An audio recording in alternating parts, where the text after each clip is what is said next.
सैयदा कायनात की सीरत हमारी माओ बहनों बेटियों के लिए एक नमूना कामिल है। औरत औरत तब तक है जब तक छुपी रहे, अगर पर्दा उतर जाए वो औरत नहीं रहती।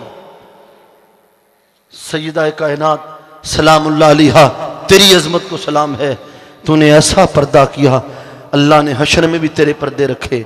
और बात खत्म कर रहा हूं, वक्त कम है, तनाबे खेल गया। वो मां जिसे अपनी औलाद के बारे में बेखबरी है वो मां ही नहीं है।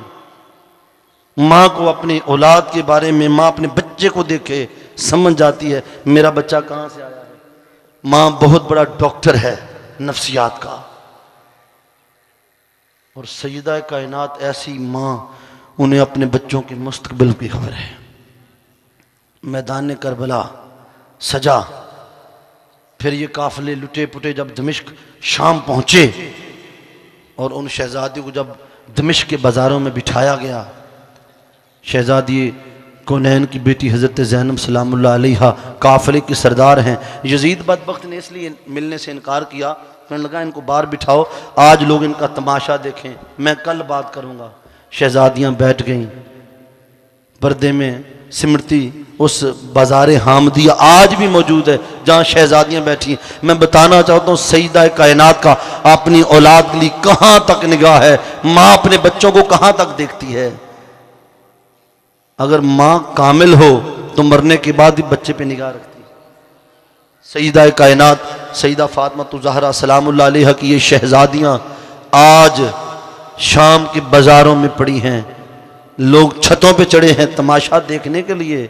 अरे जिनकी मां के लिए फरिश्ते भी अदब करें, उनकी बेटियां दीन की खातर मैदान करबला में खड़ी हैं, करबला से शाम तक सफर कर चुकी हैं। अगर हुसैन की बहनें, हुसैन की बेटियां दीन की खातर इतनी बड़ी कुर्बानी दे सकती हैं तो हमारी मां बहन बेटी की क्या औकात है उनके मुकाबले में। क्या उन्हें दरसे कुरान में नहीं लाया जा सकता? क्यों नहीं लाया जा सकता? अगर बाकी हर जगह जाया जा सकता है, यहां मुझे बताएं क्या तकलीफ है, क्या बेपर्दगी है। और ये लाजम और फर्ज है हर किसी पर। सुन्नत हुसैन भी है, सुन्नत मुस्तफ़ा भी है। शहजादियां बैठ गईं। एक खातून ने अपने घर से कुछ खजूरें, कुछ चादरें भेजी और उसने साथ पानी भी भेजा। वो काफिले में तकसीम हुआ। हज़रत सैयदा ज़ैनब सलामुल्लाह अलैहा ने उस खातून को बुलाया, कहा बीबी बड़े प्रदेश में आज तक हमारा हाल किसी ने नहीं पूछा, तूने हमें पानी भी पिला दिया, अल्लाह तेरा भला करे। हमारे साथ नेकी की, जानती हो हम कौन है? हम यजीद बदबख्त के कैदी हैं, हम उसके मुजरम। तो उसके मुजरमों से नेकी कर रही, तेरे साथ वो जुल्म करेगा, तेरे बच्चों को मारेगा, तुझ पे जुल्म करेगा। जानती हो हम कौन है? वो बूढ़ी खातून कहती नहीं बीबी मैं तुम्हें जानती नहीं हूँ। फरमाया जब जानती नहीं हूँ मेरी खातर ये सारा कुछ क्यों कर रही हो? वो खातून कहती मुझे नहीं पता बीबी तू कौन है, मुझे तो इतना याद पड़ता है एक ज़माना था मैं मदीना में रहती थी, मेरा बाप यहूदी था और उसने मोहम्मद मुस्तफ़ा सल्लल्लाहु अलैहि वसल्लम के हाथ पे कलमा पड़ा था। जब मेरा बाप मुसलमान हुआ फिर मुझे भी दौलत ईमान मिल गई। मेरी छोटी उम्र थी, मुझे नबी की बेटी फातिमा ज़हरा ने अपने घर में नौकरानी रख लिया। मैं कई साल उनके बर्तन मांजती रही, कपड़े धोती रही, उनके बच्चों को गोद में खिलाती रही। मैं उसी घर में पल के जवान हो गई। मेरे वालिदैन ने मेरी शादी दमिश्क में तय कर दी।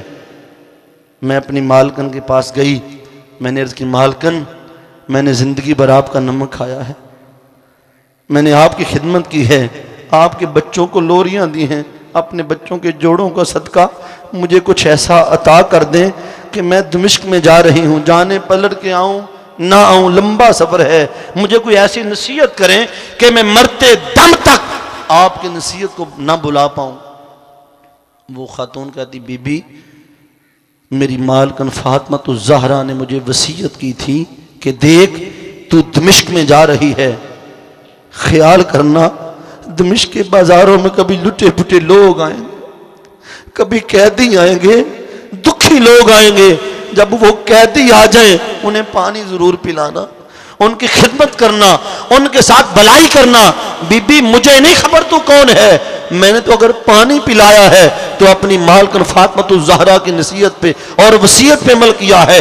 मैं तो हर रात देखती थी कैदी अभी तक नहीं आए, कहीं मौत ना आ जाए, शुक्र है आज कैदी आ गए, मेरी मालकन की बात पूरी हो गई है। कितनी दूर नजर है माँ की कि मेरी बेटियां दमिश्क में जाएंगी, उनके लिए पानी का पहले से इंतजाम कर दूं। माँ को अपने बेटों के बारे में, बच्चों के बारे में इतनी निगाह होनी चाहिए। और जो माँ आंखें बंद कर ले और बेटी के आबों पे पर्दा डालती जाए, बाप को ना बताए, हक है आप अपने शोहर को फौरन बताएं, आज घर में ये मामला हुआ है। मर्द अकल वाले होते हैं, मामला संभाल लेते हैं, बाप का रोब होता है। और जो माए अंदर ही अंदर अपनी बेटियों के आबों पे पर्दे डालती रहती हैं, फिर एक वक्त ऐसा आता है शर्मिंदगी से गर्दनें झुक जाती हैं।